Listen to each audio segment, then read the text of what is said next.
Səudiyyə Ərəbistanının Ciddə şəhərində Ukrayna və Amerika Birləşmiş Ştatlarının nümayəndələrinin görüşü bir neçə saatdır davam edir. Həmçinin Ukrayna prezidenti Volodimir Zelenski Səudiyyə Ərəbistanındadır. Lakin o, Amerika Birləşmiş Ştatları Ukrayna danışıqlarında iştirak etmir. Ciddə şəhərində davam edən danışıqlar prezident Donald Trump'ın və vitse-prezident J.D. Vance'in Ağ Evdə Volodimir Zelenski ilə mübahisə etməsindən sonra Ukrayna və Amerika Birləşmiş Ştatları arasında ilk yüksək səviyyəli görüşdür.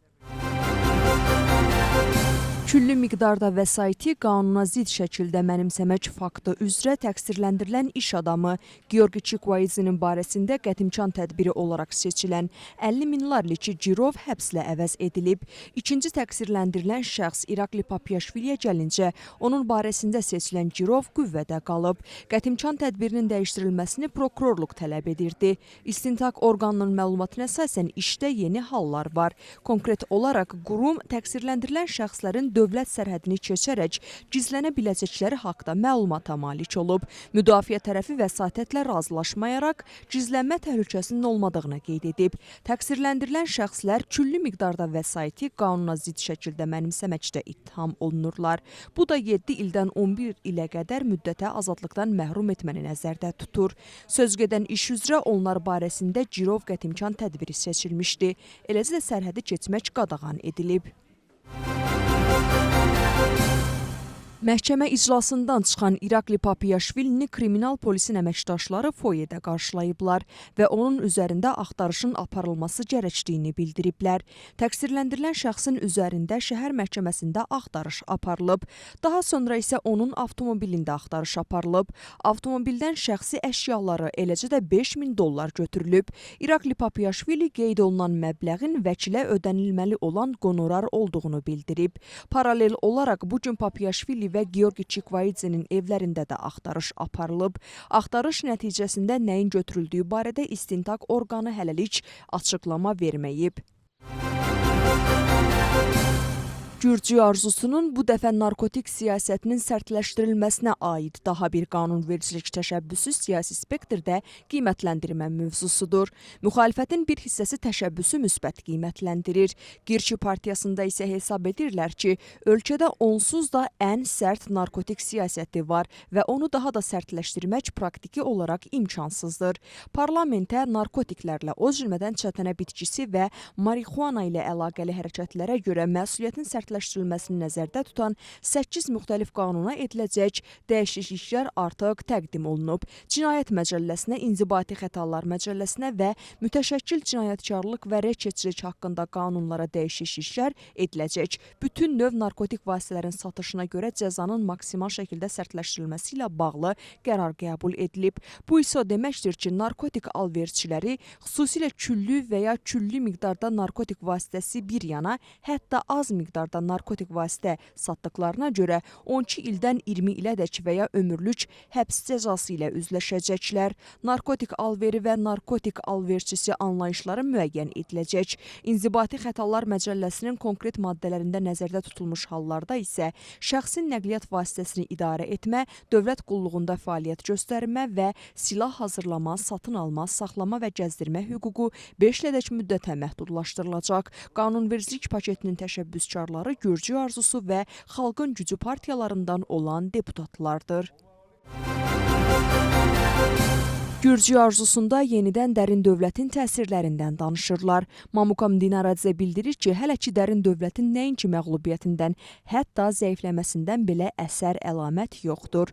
Parlament çoxluğunun lideri diqqətini Skandinaviya və Baltikanı ölkələrə yönəldir. Çünki məhz Estoniya, Latviya və Litva keçən həftə Gürcü məmurlara qarşı yeni sanksiyalar paketini işə salıb. Hakim komanda qərarı hakimiyyəti dəyişmək məqsədi ilə ölkənin daxili işlərinə müdaxilə kimi qiymətləndirir və sanksiyalar siyasətinin sərtləşdirilməsini və ya son vaxtlardakı kəskin ismarıcıları dərin dövlətin təsiri ilə izah edir.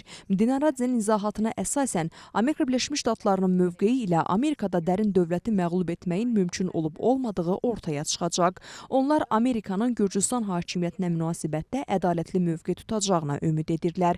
Hakim komandanın mövqeyini anti-qərb ritorikası kimi dəyərləndirən müxalifətdə düşüncələr fərqlidir. İqtidar komandasında rəqiblərinin mövqeyindən təəccüblənmirlər. Çünki hakim komanda liderlərinin qiymətləndirməsinə əsasən müxalifət də xarici qüvvələrin tapşırıqlarını yerinə yetirir. Müxalifət nə planlaşdırır və onların fəaliyyət planı necədir? Ümumi alternativ siyasi mərkəzin yaradılıb-yaradılmayacağı hazırda bilinmir. Siyasətçilərin özlərinin dediyi kimi bu məsələ müzakirə mövzusudur. Bundan əlavə, müxalifətlə Salome Zurabishvili arasında görüşlər davam edir. Dünənki koordinasiya görüşündə etirazın formaları və yeni seçkilərə nail olmaq yollarına toxunulub. Müxalifət gələcək addımların atılmasının zəruriliyinə və koordinasiyanın vacibliyinə diqqət yetirir. Bununla yanaşı konkret çağırışlar da eşidilir. Məsələn, Zura Girchi Japaridze bildirir ki, sektoral iqtisadi sanksiyalar zəruridir və onun izahatına əsasən Avropa İttifaqı ilə azad ticarət dayandırılmalıdır. Həmçinin dəyişikliklər naminə koalisiyasının liderlərindən biri konkret şəxslərin və onların ailə üzvlərinin xarici ölkələrə səyahət imkanlarının məhdudlaşdırılmasından danışır. Bu siyasi spektrdə artıq müxtəlif qiymətləndirmələrlə müşayiət olunub. Hakim partiyada isə hesab edirlər ki, müxalifət nümayəndələrinin hərəkətləri xaricdən diktə olunur. Gürcü arzusunun üzvləri rəqiblərinin şansının sıfıra bərabər olduğunu deyirlər. Amerikalı senatorlar Senatın Xarici Əlaqələr Komitəsinin sədri Jim Risch və komitənin üzvü Jin Şahin bir daha dostluq aktını təqdim ediblər. Müəlliflərin fikrincə bu qanun layihəsi Amerika Birləşmiş Ştatlarının Gürcü xalqını dəstəklədiyinə dair güclü mesaj verəcək. Çünki onlar öz müqəddəratını təyin etmə hüququ uğrunda mübarizə aparırlar və Gürcülərə öz siyasi sistemlərində ədaləti bərpa etməyə kömək etmək üçün Amerika Birləşmiş Ştatlarına təsir vasitələri vermiş olacaq. Sənədə əsasən Gürcüstanda son zamanlar demokratiyanın geriləməsinə cavab olaraq Gürcüstan hökumətinə və onun Rusiya və digər avtoritar rejimlərlə əlaqələrinə daha çox nəzarət etmək lazımdır. Bununla yanaşı aktın müəlliflərinin Gürcüstanda demokratiyaya xələl gətirdiyini iddia etdiyi şəxslərin müəyyən edilməsi, onlara qarşı sanksiyalar və səyahət qadağaları tətbiq etmək lazımdır. Gürcüstanın baş naziri Azərbaycan Respublikası Milli Məclisinin sədri ilə görüşüb. Tərəflər Gürcüstan və Azərbaycan arasında strateji tərəfdaşlıq, birgə regional layihələr və iqtisadi əməkdaşlıq məsələlərini müzakirə ediblər. Gürcüstan və Azərbaycan Respublikası arasında iqtisadi əməkdaşlıq üzrə hökumətlər arası komissiyanın 10-cu iclasının effektivliyinə, eləcə də yüksək səviyyəli səfərlərin əhəmiyyətinə toxunulub. Tərəflər orta dəhlizin səmərəli fəaliyyətinin təşviqi haqda da danışıblar. Cənubi Qafqaz regionunda sülh və sabitliyin əhəmiyyəti vurğulanıb. Hökumət başçısı qeyd edib ki, Gürcüstan gələcəkdə də regionda sülhün və rifahın təmin olunmasına töhfə verməyə hazırdır. Gürcüstan prezidenti Mixail Qavelaşvili, baş nazir İrakli Qobaxidzenin və parlamentin sədri Şalva Papuaşvilinin birgə təqdimatı əsasında kişilərdən ibarət Həndbol Milli Komandasının üzvlərini, məşqçiləri, işçiləri və Milli Həndbol Federasiyasının rəhbər şəxslərini şərəf ordenləri və şərəf medalları ilə mükafatlandırıb. Gürcüstanın dövlət mükafatları idmançılara müstəsna idman nailiyyətlərinə, konkret olaraq həndbol üzrə 2024-cü ilin Avropa çempionatının kvalifikasiya mərhələsində tarixi nəticə əldə etdiklərinə və sözgedən çempionatın final mərhələsində uğurlu mübarizəyə görə verilib. Gürcüstan prezidenti idmançılara uğurlu mübarizəyə görə təşəkkür edib və onlara gələcəkdə daha çox qələbə arzulayıb. 2024-cü ilin 4-cü rübündə Gürcüstana birbaşa xarici investisiyaların həcmi 24,4% artıb. Məlumatı Milli Statistika Xidməti yayır. Milli Statistika Xidmətinin məlumatına əsasən ötən ilin oktyabr-dekabr aylarında ölkəmizdə ən böyük investorlar Birləşmiş Krallıq, Malta və Niderland olub. Lakin qeyd edilməlidir ki, 2024-cü ildə Gürcüstana birbaşa xarici investisiyaların həcmi demək olar ki, 30% azalıb. Milli Statistika Xidməti bunun əsas səbəbi kimi iki komponenti, səhəm kapitalının və yenidən investisiya göstəricisinin azalmasını göstərir. Ciaturada 12-ci gündür mədənçilərin aksiyası keçirilir.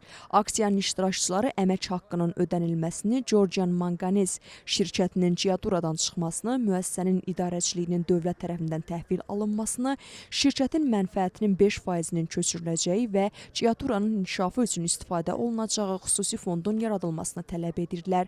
Aksiyanın iştirakçıları alternativ iş yerlərinin olmadığını bildiriblər. Onlar deyiblər ki, bank borcları var və gəlirsiz qalıblar. Mədənçilər tələbləri yerinə yetirilməyənə qədər aksiyaları dayandırmayacaqlarını bildirirlər. Xatırladaq ki, Chiatura Management Company martın 7-sində bəyanat yayıb ki, Georgia Manganiz şirkəti ilə razılaşma əsasında Chiaturada yeraltı işlər bərpa olunmayacaq. Çünki rəyə əsasən maddi cəhətdən sərfəli deyil. Gürcü təhsili təhlükədədir platforması Teatr Universitetinin tələbələri ilə həmrəylik ifadə edir.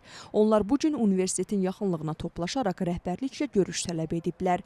Platformanın nümayəndələri olan professor müəllimlərin dediyi kimi, tələbələrin tələbə statusuna hansı motivlə xitam verilə biləcəyini başa düşmürlər. Universitetin mühafizə xidmətinin aksiya iştirakçılarına dediyi kimi, onlar rəhbərliklə görüş təşkil edilməsi üçün universitetin ictimaiyyətlə əlaqələr şöbəsi ilə əlaqə saxlamalıdır. Lelo Partiyasının Gənclər Təşkilatının nümayəndələri bugün aksiyada tələbələrə dəstək və həmrəylik ifadə ediblər.